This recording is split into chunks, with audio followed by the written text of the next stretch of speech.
Welcome to the deep dive. Okay, so forget complex spreadsheets for a minute. Yeah, forget Mhm. tracking every single penny. Right. What if the biggest thing, like the single biggest factor deciding your financial success, wasn't your income? Or even, your investing strategy? But something happening entirely inside your head. Exactly. Yeah, it really challenges what we're normally taught about money, doesn't it? We Yeah. focus so much on the mechanics, saving, budgeting, all that. Mm-hmm. But this source we're looking at today, rewiring your money mindset, Mm. its core idea is that wealth is, well, it's overwhelmingly psychological. Overwhelmingly psychological. I mean, the source puts a number on it. It suggests it's like almost unbelievable 80% psychology and just 20% strategy. Yeah. Their whole premise is that really mastering how you think about money. That's the key step, the most crucial one for actually building wealth. Precisely. So our mission here in this deep dive is Yeah. to really unpack that. We're going to dig into the source, uncover those hidden mental blocks, Right. the ones that might be silently sabotaging your finances, Okay. and then explore the actual methods it presents for like actively changing those thought patterns, those ingrained ones. All right, let's start there. Let's shine a light on these invisible roadblocks. The source jumps right in, identifying common money mindset traps. And these aren't just habits, right? They're often deep subconscious beliefs. That's exactly it. And it highlights three specific beliefs that it argues are major culprits, real reasons people get stuck financially. First up, the scarcity mindset. Yes, scarcity. Yeah, rooted in that core belief that there's never enough. That constant feeling of lack, even when maybe technically you have enough. I think a lot of people can probably relate to that knot in the stomach. Oh, absolutely. And this mindset, it drives behaviors that actually reinforce the scarcity. Mm. Things like hoarding money, right? So you don't invest it for growth. Hmm. Or being sort of paralyzed by fear, even about spending small amounts.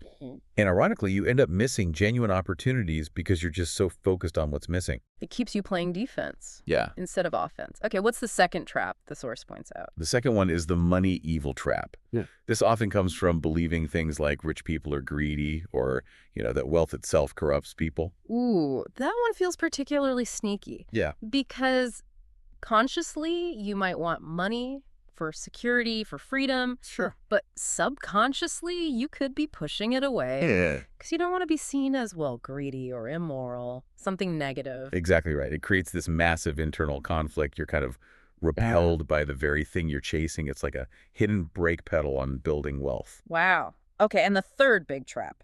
The lottery mentality. Ah, okay. Waiting for that big windfall to just fix everything. Precisely. The belief is, I'll get lucky somehow. And this leads people to neglect the consistent stuff, the disciplined, strategic financial actions. Yeah, the boring stuff sometimes. It's because they're always hoping for that one magic event, right? Yeah. Winning the lottery, getting an inheritance, a sudden market boom, anything that solves it all without the actual work. Right, bypassing the real process. And the source brings up something really compelling about how these traps even form in the first place. It mentions a Cambridge University study Oh, yeah, that was fascinating. showing people's current money behaviors. They line up really closely with the beliefs they soaked up about money as kids. Even if those childhood beliefs were completely off base or limiting, Wow. it's incredible how deeply those early lessons just become our default programming. They're like the subconscious filter for every financial choice we make. And also, we don't even stop to question if they're actually helping us now. It's like trying to run, I don't know, the latest software on some ancient operating system. It just doesn't quite work. Good analogy. Exactly. So, okay, recognizing these deep, often negative beliefs is step one. But how do you actually reprogram something that feels so baked in? The good news is the source doesn't just point out problems, right? It offers specific, actionable methods, ways to actively rewire your money brain. Yes, it does. And the first one it suggests is quite simple, but potentially really revealing. It's called the money mirror exercise. Okay, money mirror, how does that work? It just involves writing down the phrase, money is, 10 times. Hmm. And you just let whatever comes to mind flow onto the page. No filtering. Money is 10 times. What kind of things usually come up? Stuff that might surprise people. Oh, it can be really surprising. You might find yourself writing things you consciously disagree with, like money is stress or money is hard to get. Or even things you heard growing up. Exactly. Money is the root of all evil, or dirty, or only for selfish people. The point isn't really to judge the answers. It's just to see the raw, unfiltered programming that's running underneath everything. That sounds like a really powerful way to get an honest look at those subconscious biases. Okay, what other methods does the source recommend? Another key one is to speak wealth. This is all about consciously changing your language, how you talk about money. The classic example they give is switching from, I can't afford it. Which feels so final, so definite. Right, switching that to, how can I afford it? Ah, okay. That tiny shift in wording feels huge, actually. It goes from just a statement of limitation to an open question, looking for a solution.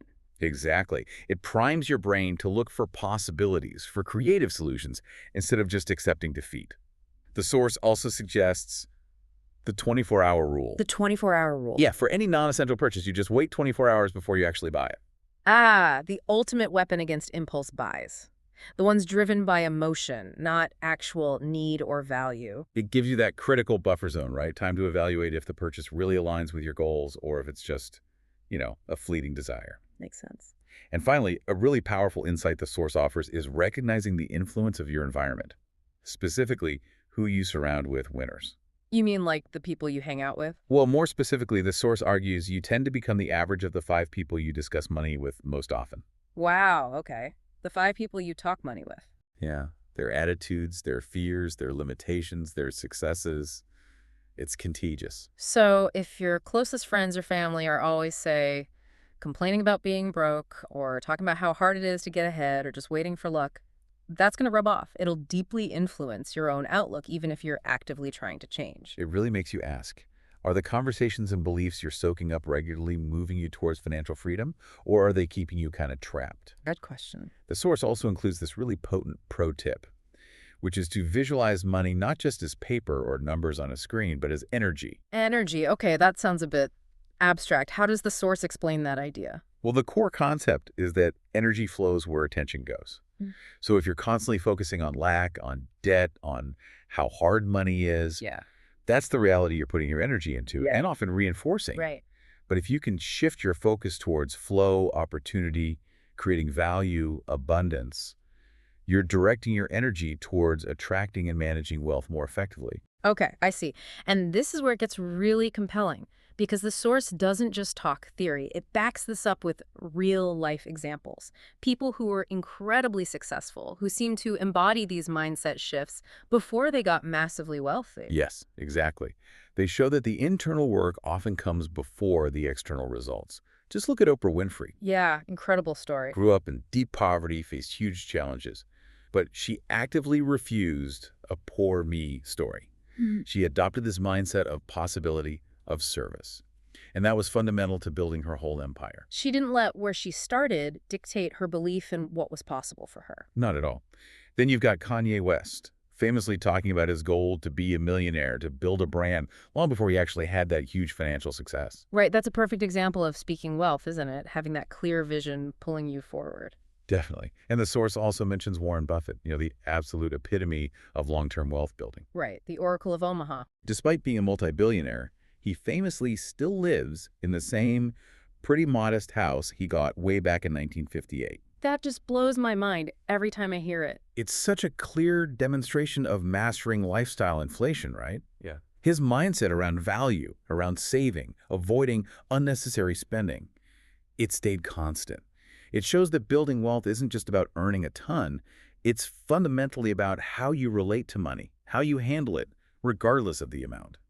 So the big takeaway from these examples, the core message from the source, is that they didn't wait until they were rich to adopt a rich mindset. Exactly. They mastered the psychology first, their internal framework, their thinking, kind of paved the way for their external reality. It really flips the usual script, doesn't it? The conventional wisdom says you got to earn more or get lucky first.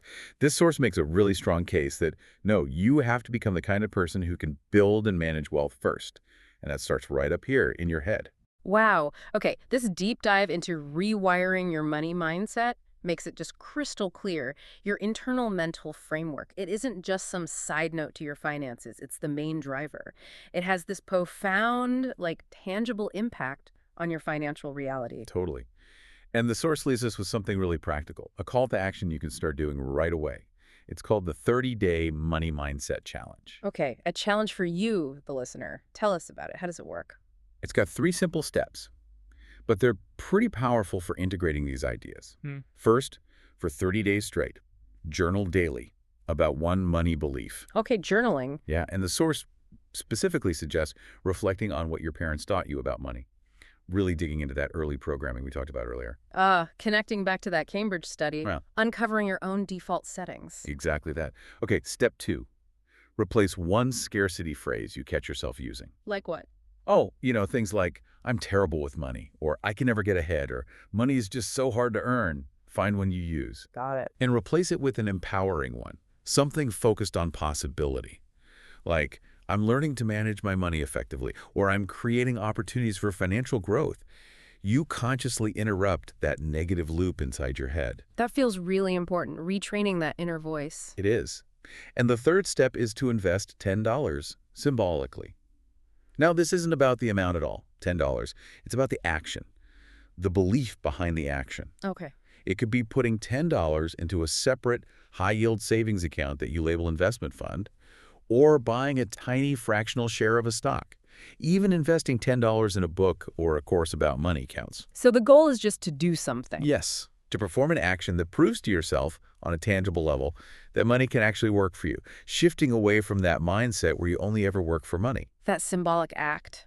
It feels like planting a seed, doesn't it, for a new financial future. So, yeah, take the insights we've explored today, maybe try putting them into practice with this challenge. It's fascinating because the whole journey, it brings us right back to that central, maybe provocative thought from the source. First, you shape your thoughts. Then your thoughts shape your bank account. Think about that. I mean, that's a complete reorientation for most of us, right? How we approach finances. It's not just about the external things you do with money, Yeah. but the internal world you build around it. It really leaves you with an important question to consider. If your thoughts are the true architects of your financial reality, what foundational beliefs might you need to examine and maybe rebuild? Definitely something to mull over long after this deep dive is done. Thanks for joining us.